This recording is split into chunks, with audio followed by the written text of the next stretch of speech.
studios in New York City. This is Charlie Rose.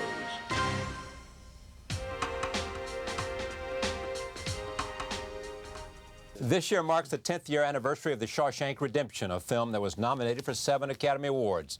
Since that time, the film has seeped into our culture and our hearts. It is one of the most memorable stories in home video history. It found its audience through television, video, and Laserdisc. Within 5 years, the movie became a phenomenon. With me today is the director, Frank Darabont, and two of the film stars, Morgan Freeman and Tim Robbins. I am pleased to have them here. Welcome. Thank you so much, sir. Since I've seen you, you have learned to fly. I've learned to fly. Since I've seen you, you've won another Academy Award. My first. Your first. Yeah. Well, and how about you, Frank? I've been, I don't know. Should have been your second. Getting Should have grayer. been your second. The first should have been for Andy, right? Yep. Well, then was Thank that? you, Morgan. Well, I got nominated, and I was certainly there with you. And you should have won as well. Well, But 7, you won 7. But we nominated. We Nominated for got 7. we were No, nominated nominated for for 7, I'm 7, sorry. We won none. We won not a none. stinking one. no. Well, it was the year of Gump. Yeah, but at the same time, I mean, this film, more than any film probably since then, has gone on to have this kind of mystique, success in the DVD market and everywhere else. Now it's going to be reissued Yes. as a DVD And theatrically as and well. theatrically as Prior to well that. in All September. right, all right. Yeah. We're Yes. just going to get a new theatrical release. Yes. Wow. See what happens there. Pretty cool. Right. So I want to explore this phenomenon first with you.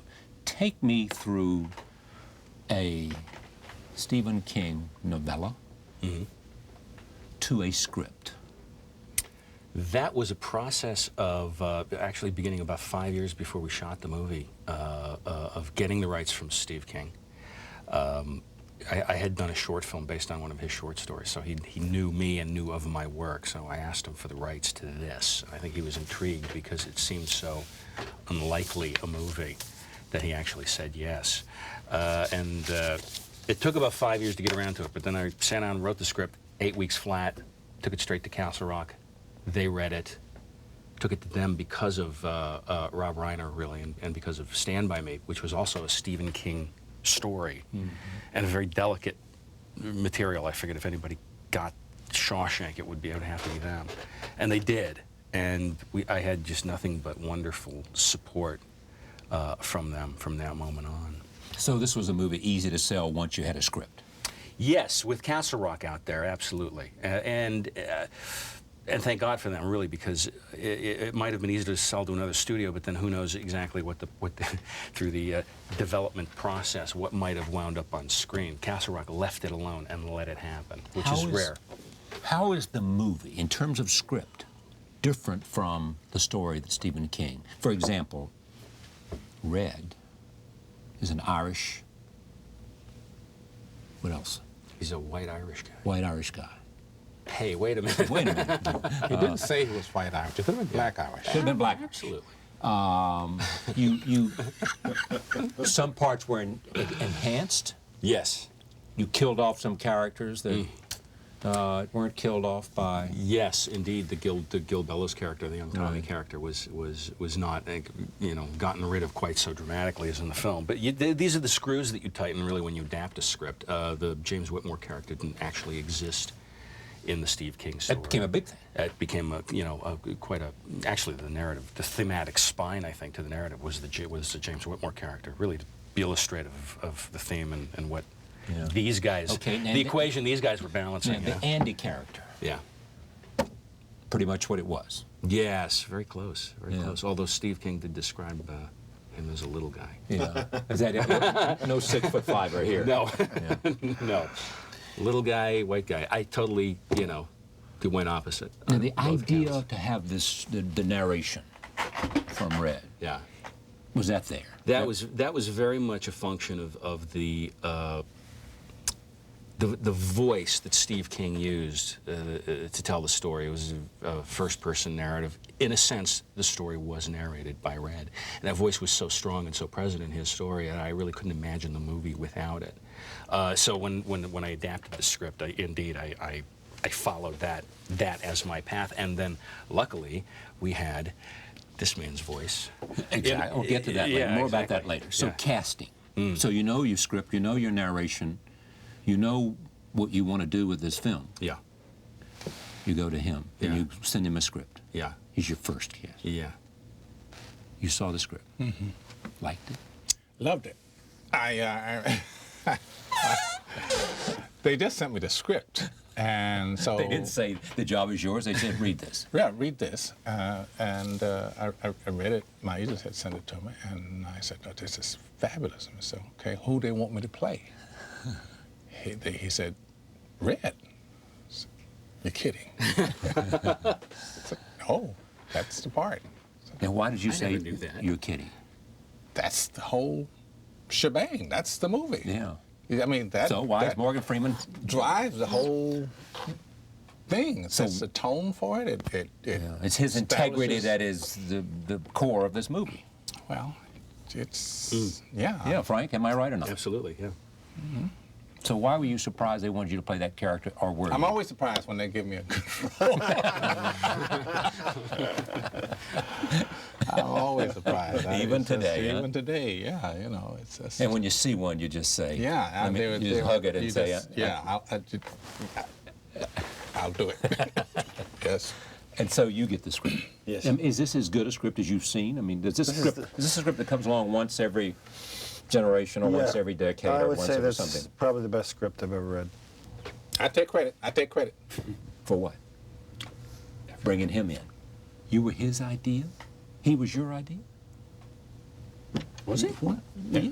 I'd heard this before. And I didn't know that. They said. you didn't know that until right now? You might have told me. Or you might have forgotten it. Well, Because he said stuff like that. He's taught me everything I know about acting too. so I never know when to take him seriously. But No, but they did. They, you know, we caucused and we were and they said, well, so who do you want to play Andy? And they gave me a list of names. I said, that one. Excellent. I said, You did? yeah. In other words, he was on the list of names. You said, this is the guy. And why did you think Robbins was right for Andy? Because he's right for just about Everything. anything. Yeah, he's Right. really I mean, and Mystic Rivers is very far from Andy as you can get, I guess. yeah, and you know they were just actors who you want to do certain things with, and he's the guy.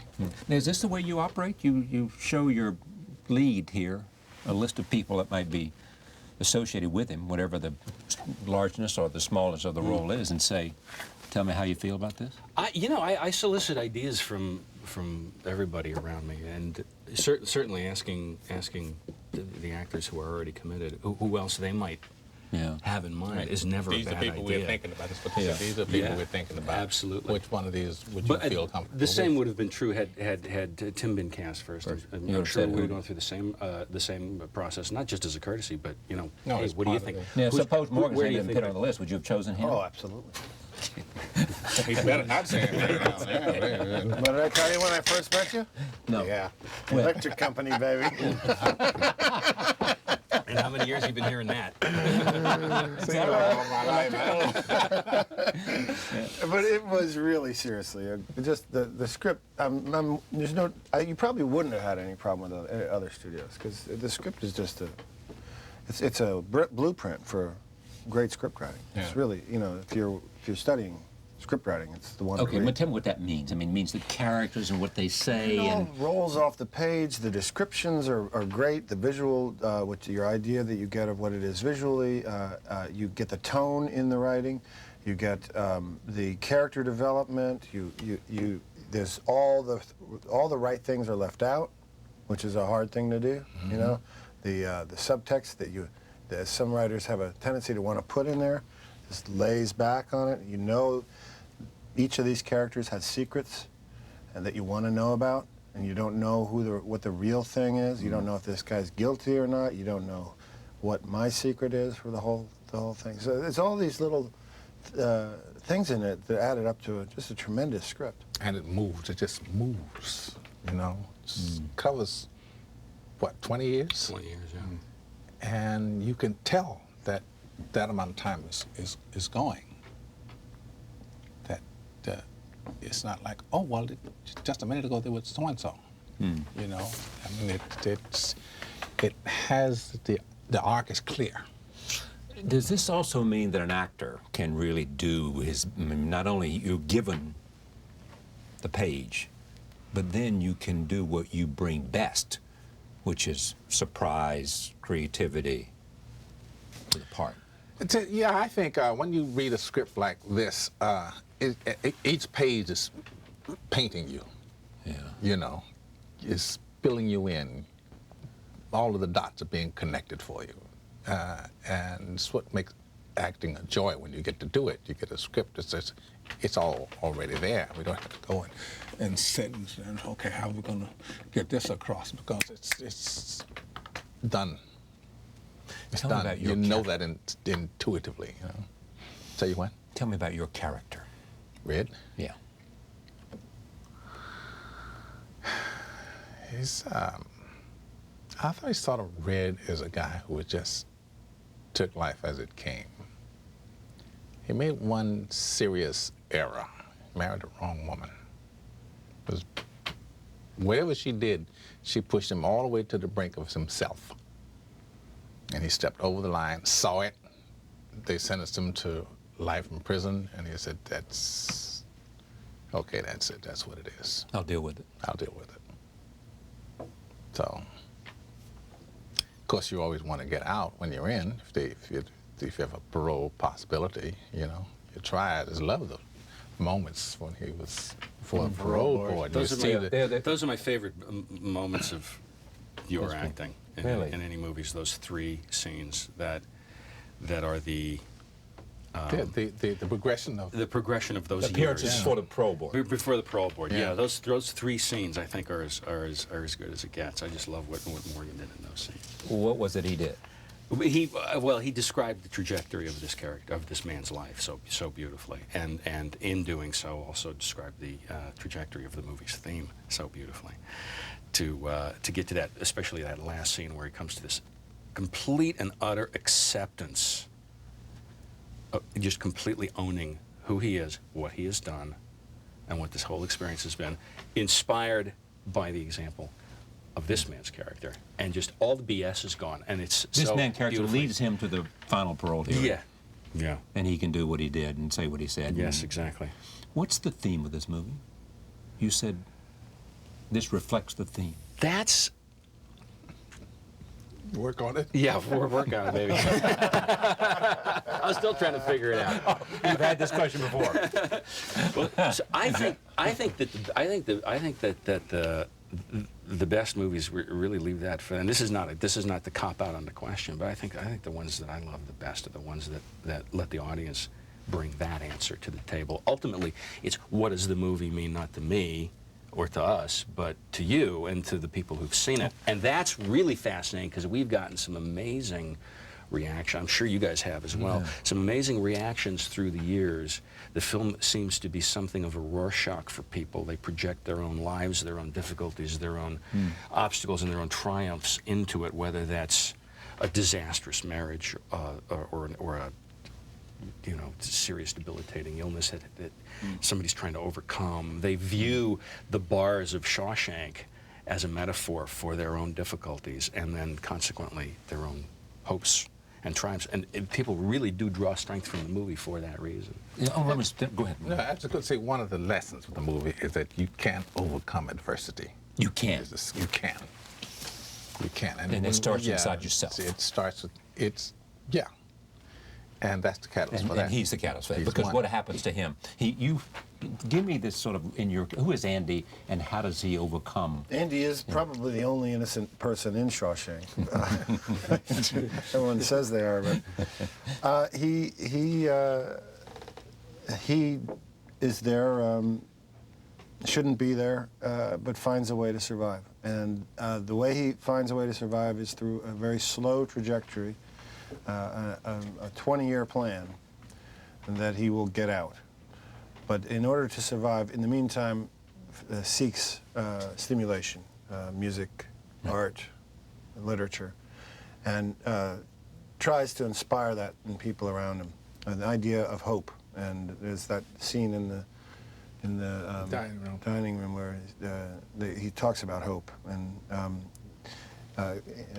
Red says it's a dangerous thing, and I think that's one of the reasons why people have responded so much to the movie, is that you were talking the triumph of hope. Well, the idea of hope, that it is possible, that everyone, despite whatever marriage or a terrible job you're stuck in, or situation, domestic situation, that everyone does have the hope that there is possible in your life a beach in Zihuatanejo, that is a possible goal, that exists out there. And I think that's maybe why it's lasted so long and become such a profound movie for so many people. I think I read somewhere that men come up to you a lot. Yeah. About this movie, or they did That's right the after other it was- thing that's really interesting. There's not a lot of movies with male friendships that don't involve car chases. Or, Yes. And They're not buddy films. Right. It's really about a real friendship, and there's no model really for.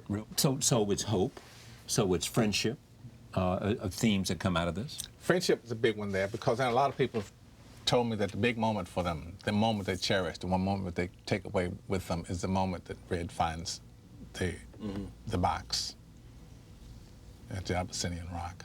It's like everything sort of closes in and gets tight at that moment. That how many ever years ago that Andy told Red that when Red got out and decided to follow that, it was there.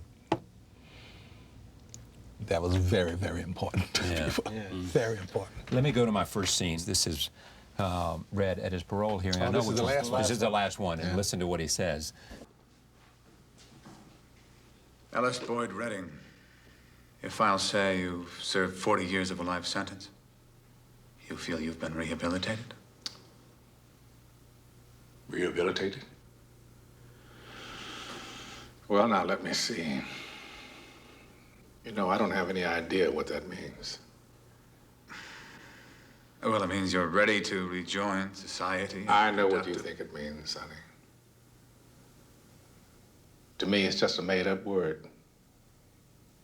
A politician's word, so that young fellas like yourself can wear a suit and a tie and have a job. What do you really want to know? Am I sorry for what I did? Well, are you? There's not a day goes by I don't feel regret. Not because I'm in here, because you think I should. I look back on the way I was then. A young, stupid kid who committed that terrible crime. I want to talk to him. I want to try to talk some sense to him. Tell him the way things are.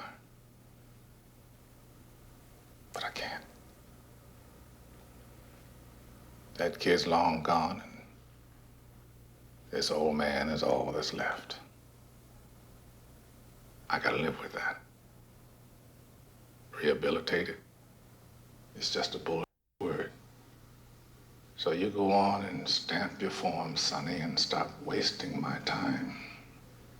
Because to tell you the truth, I don't give a What did he, we're not talking about the movie, what did he, Andy, teach you, Red, that you said, and that, what was that? There is hope.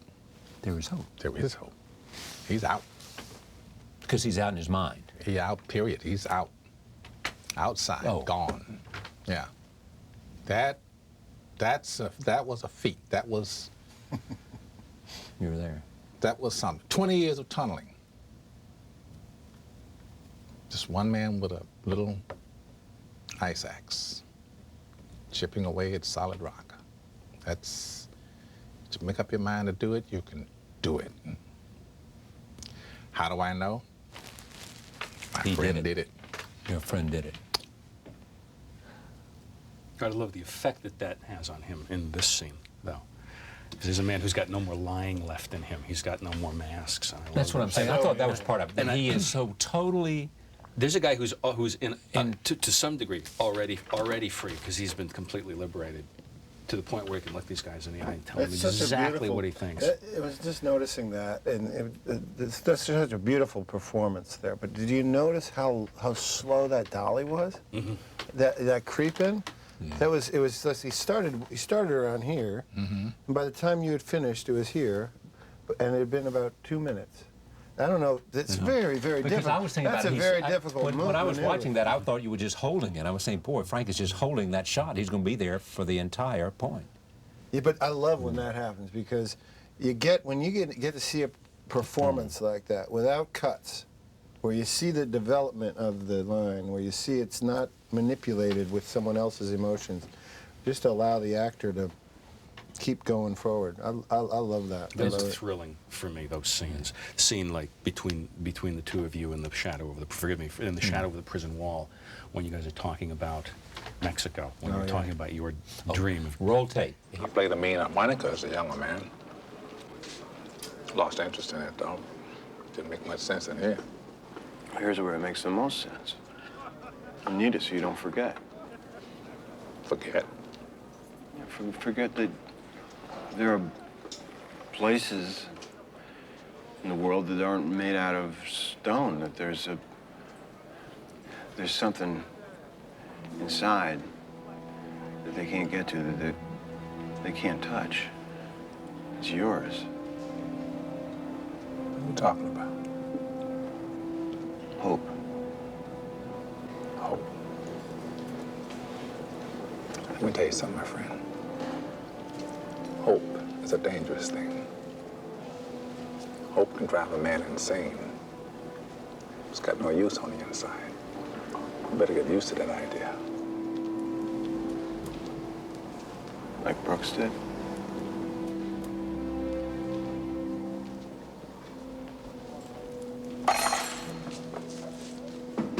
Why does he leave then?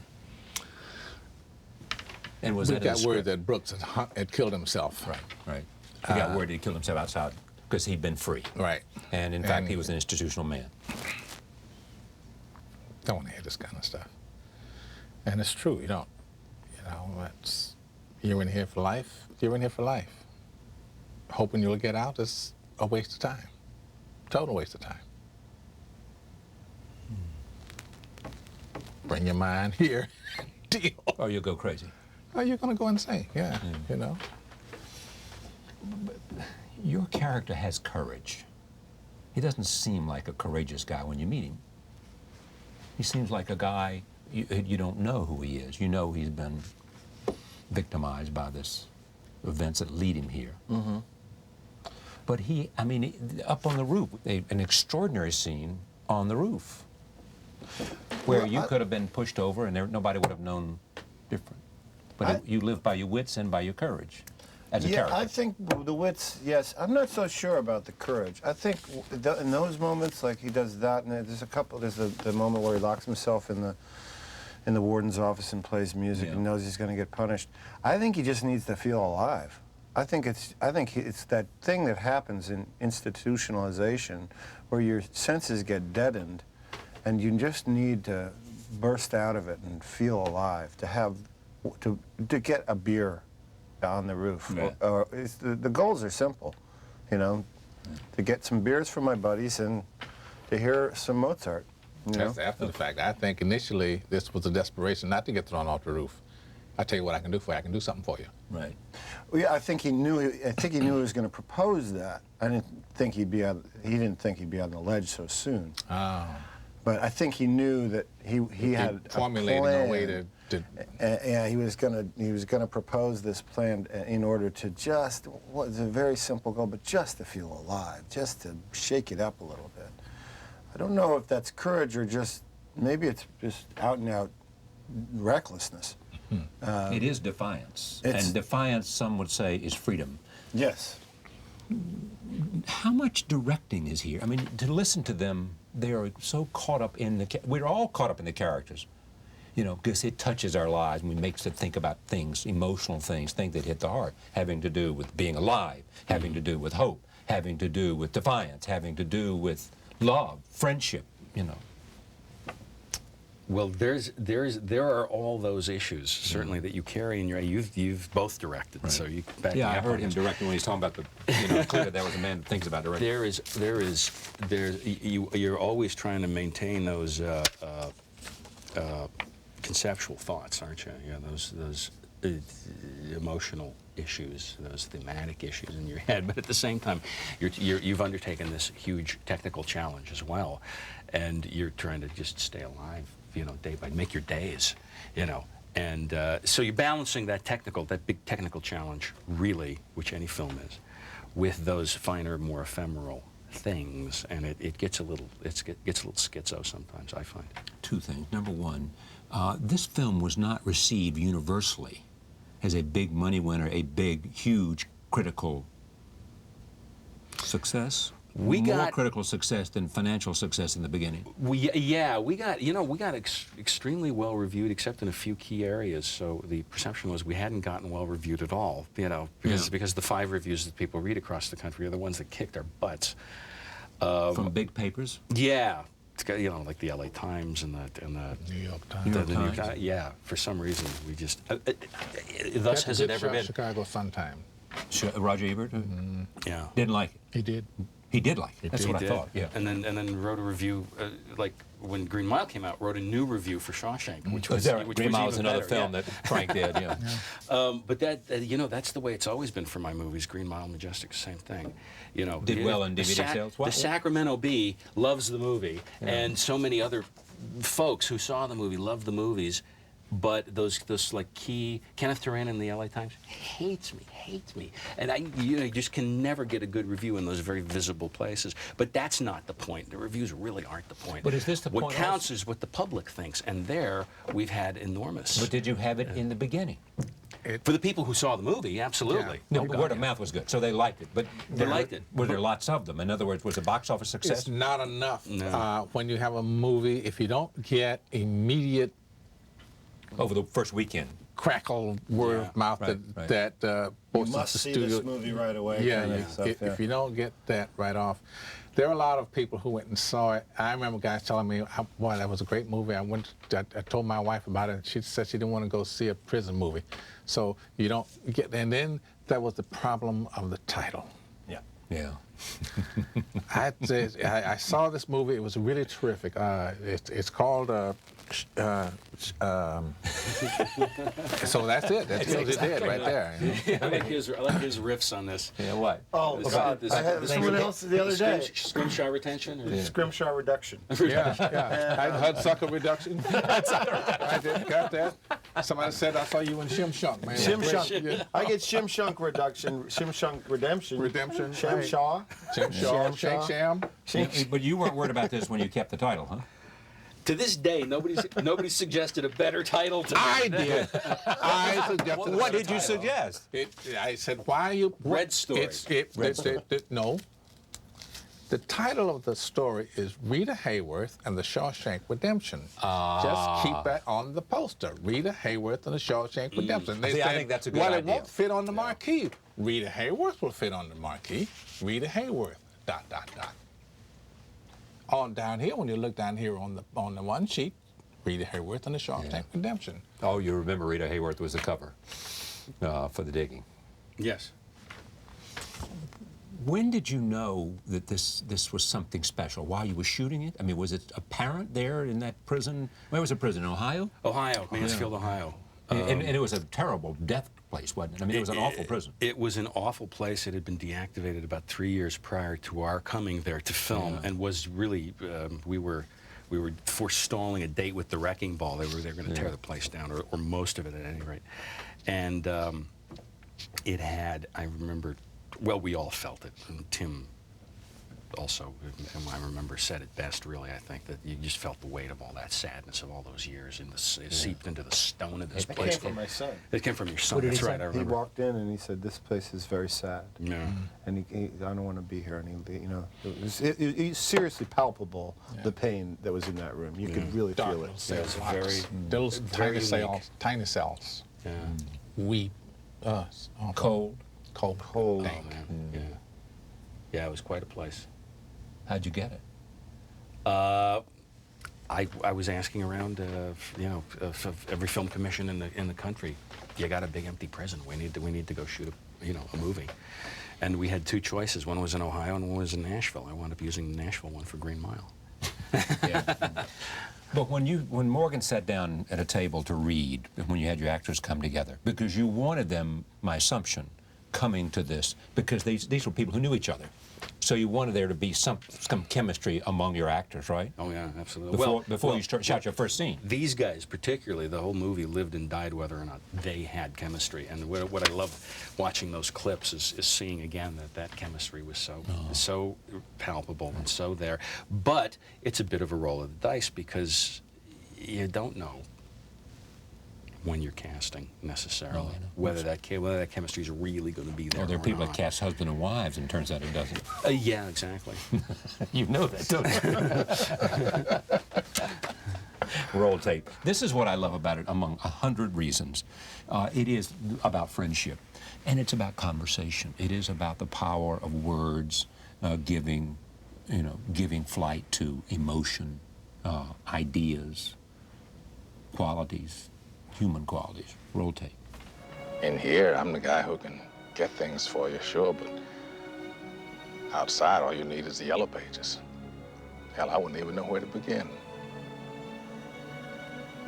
Pacific Ocean? That'd scare me to death, something that big. Not me. I didn't shoot my wife, and I didn't shoot her lover. Whatever mistakes I made, I paid for them and then some. That hotel, that boat, I don't think that's too much to ask.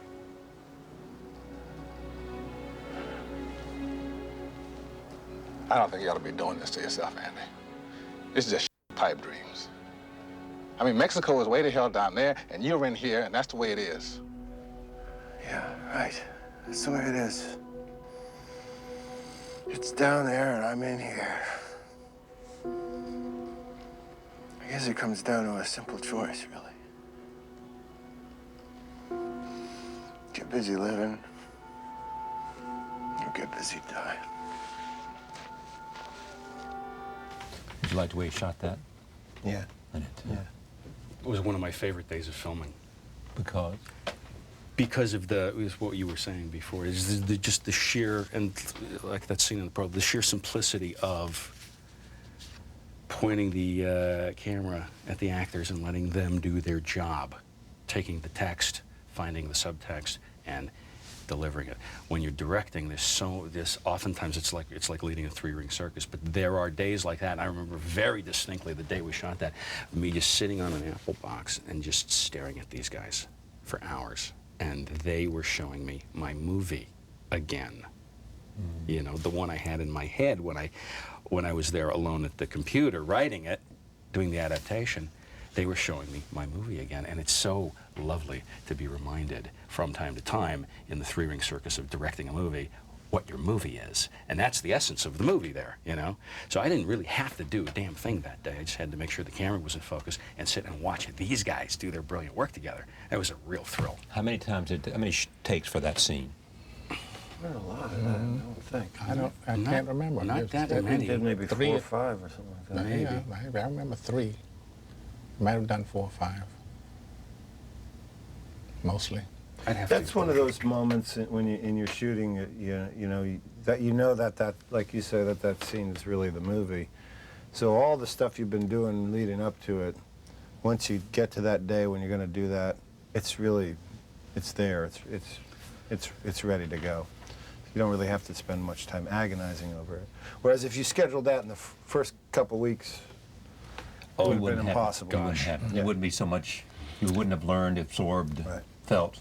No, we did shoot most of it in sequence. In sequence, yeah. We did, yeah. That's a wonderful part about doing a movie like this, because you actually do grow with the part, you know, and it's easy. And their relationship also grew during the filming.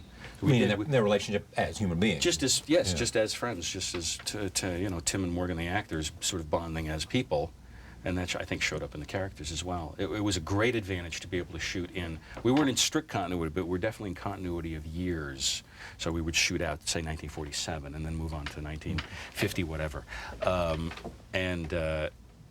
So the first parole thing that he shot was early in the schedule, and the last one was very late in the schedule. You know, and that was, I think, that was really advantageous to do it that way. Did you guys know, as this was happening, that something special was taking place here? No, No? I never know. I So can you never can't tell in a film, because you have moments. You don't have a whole film. You have moments, and we'll work together, and we know that, you know, we nailed the moment, but you don't know if you nailed the film. But can you nail the film? He's got to nail the film. He's got to nail the film. Yeah. Same thing, or Yeah, not? yeah. You knew that you had good moments. Yeah, but we didn't know. You don't know. You have good text, you have good actors, you do your job every day, and you hope that you have something good at the end of it. Shooter. But Deakins, Deakins, fabulous yeah. cinematographer. Was it Really hard to great. cut? I mean, this ended up how long? 2 hours and 22 minutes. So did you start off with what, three and a It was like half? 3 hours, 3 plus, something like that. That wasn't hard to cut. And 'cause then he's- again, you know, when you saw the movie, you know, we all knew it was really great. Yeah. Once you see it. But we didn't know Yeah, that it right. was going to be what No. it became. No. right? Exactly right. There's one thing, you know it, love it, and like it, and think it's great. The other is this another level it went to where it becomes a classic. Yeah. Which was a very slow build over a period of 10 years, and now we get to do our special 10-year anniversary. With, How many films get that? I mean, that's fantastic. Isn't that great? So let me just end there. A 10th anniversary edition of the DVD will be released in September 2004, along with the re-release of the movie to 11 theaters nationwide. Shawshank Redemption, Castle Rock's entertainment production, directed by Frank and starring Morgan and Tim and wonderful actors, some no longer with us. Congratulations. Thank you. Happy flying. Thank you, Frank. Charlie. Great to see you, as always. Thank you. Thanks, Tim. Charlie. Shawshank Redemption, 10th anniversary.